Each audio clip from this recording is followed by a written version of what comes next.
Hello అండి, welcome to my channel. అందరూ ఎలా ఉన్నారు? బాగున్నారా? మేమైతే చాలా బాగున్నామండి. మీరు కూడా బాగుండాలని మనస్ఫూర్తిగా కోరుకుంటున్నాను. మన ఛానల్ని ఫస్ట్ టైం చూస్తుంటే సబ్స్క్రైబ్ చేసుకోండి. వీడియో పూర్తిగా చూస్తే బాగా క్లియర్గా అర్థమయ్యిద్ది. ఈరోజైతే ఆరో ప్రసాదం నేనైతే కేసరి చేస్తున్నాను, రవ్వ కేసరి. తప్పకుండా చూసేయండి. దానికి ఏమేమి పదార్థాలు కావాలి చూసేద్దాం. చాలా సింపుల్గా ఈజీగా అయిపోయిద్ది. చూద్దాం రండి. చిన్న టీ గ్లాస్ నిండా రవ్వ తీసుకున్నాను. బొంబాయి రవ్వ, ఉప్మా రవ్వ అని కూడా అంటారు.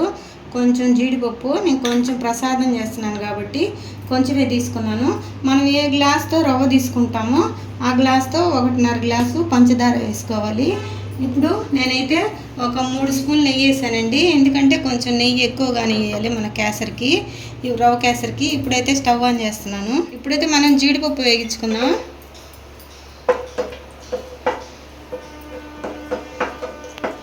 జీడిపప్పు అయితే వేగిపోయింది, తీసేస్తున్నాను. ఇదిగోండి, జీడిపప్పు వేగిపోయింది. ఇప్పుడు మనం ఇదే నెయ్యిలో మనం రవ్వ వేసి వేగించుకుందాం. బాగా వేగించుకోవాలి, పచ్చి వాసన పోయేంత వరకు. ఇదిగోండి, రవ్వ బాగా వేగిపోయింది. చూడండి, ఎర్రగా వచ్చేసింది. ఇలా పచ్చి వాసన పోయేంత వరకు వేగించుకుంటే మన కేసరి చాలా టేస్ట్ ఉంటుందండి. ఇప్పుడైతే నేను రవ్వ 1 గ్లాస్ తీసుకున్నాను కదా, 1 గ్లాస్కి 3 గ్లాసులు వాటర్ పోస్తున్నాను.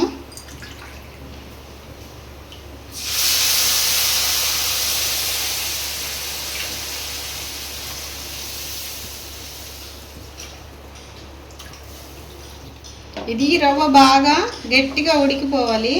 గట్టిగా ఇందాక ఉడికించుకుందాం.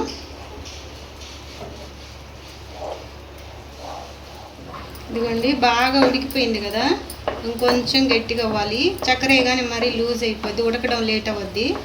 కొంచెం గట్టిగా కానిచ్చి అప్పుడు చక్కెర వేసుకున్నాం. ఇదిగోండి, చూడండి, గట్టిగా అయింది. ఇప్పుడు మనం చక్కెర వేసుకున్నాం. 1 గ్లాస్ రవ్వకి 1.5 గ్లాస్ చక్కెర.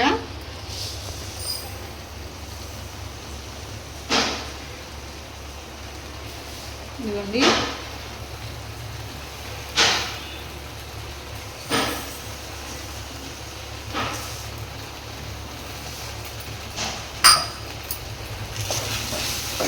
ఇదంతా గట్టిగా ఎలా కలిపేసుకున్నాం. ఇప్పుడు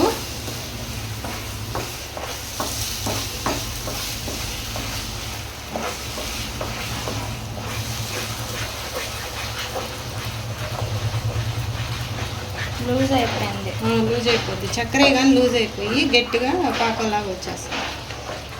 ఇదిగోండి, కొంచెం అయితే ఫుడ్ కలర్ వేస్తున్నాను, రెడ్ కలరు. మామూలుగా మీ ఇష్టం అండి, వేస్తే వేయచ్చు, లేకపోతే ఇది ఆప్షన్ మాత్రమేను. నేనైతే కొంచెం వేస్తున్నాను, కలర్ఫుల్గా ఉంటుందని.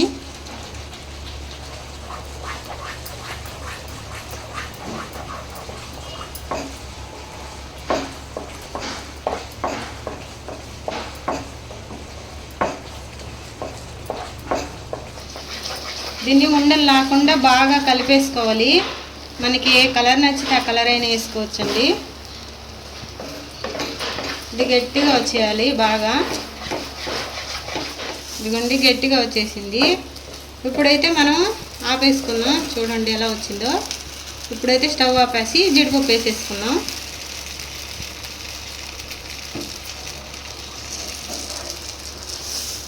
ఇదిగోండి, మన ఆరో ప్రసాదం కేసరి అయితే దేవుడికి, అమ్మవారికి రెడీ అయిపోయింది.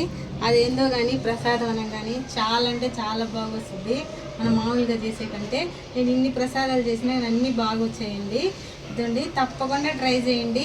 ఈ కేసరి అయితే చాలా బాగా వచ్చింది. మా వీడియో మీకు నచ్చినట్లయితే లైక్ చేయండి, షేర్ చేయండి, సబ్స్క్రైబ్ చేయండి. ఉంటానండి, బాయ్. ఇప్పుడైతే మనం ప్రసాదం దేవుడికి పెట్టేసుకున్నాం.